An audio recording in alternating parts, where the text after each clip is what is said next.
Former President Bill Clinton got heated Monday morning on NBC's Today show over questions about his affair with former White House intern Monica Lewinsky in light of the He said he had not apologized to her personally, though he apologized to her on national television, and he declined to say whether he believes he owes her an apology today. In an interview with NBC's Greg Melvin, Clinton accused Melvin of giving one side of the Lewinsky story. This March, Monica Lewinsky penned an op-ed in Vanity Fair, taking responsibility for her part in the scandal but also admitting that years later, she was diagnosed with PTSD from the unrelenting public scrutiny, Melvin said, as he read aloud an excerpt from the op-ed. Looking back, through the lens of grips with it, and that he did apologize to Lewinsky and left the White House $16 million in debt. You typically have ignored gaping facts in describing this, and I bet you don't even know them, he continued.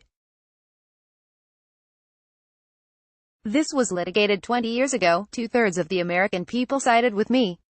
Clinton said, they were not insensitive that I had a sexual harassment policy when I was governor in the 80s. I had 2 women chiefs of staff when I was governor. Women were overrepresented in the Attorney General's office in the 70s for their percentage of the bar. He continued, I've had nothing but women leaders in my office since I left. You are giving one side and omitting facts, Melvin then interjected, saying he was not trying to present a side.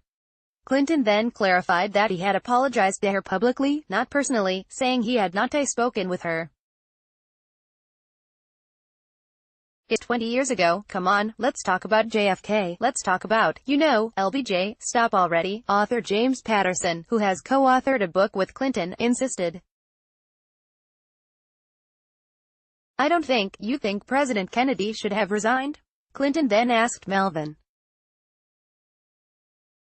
Do you believe President Johnson should have resigned? Someone should ask you these questions because of the way you formulate the questions. I dealt with it 20 years ago, plus, and the American people, 2/3 of them, sided with me. And I've tried to do a good job since then with my life and with my work. That's all I have to say. HT Daily Caller.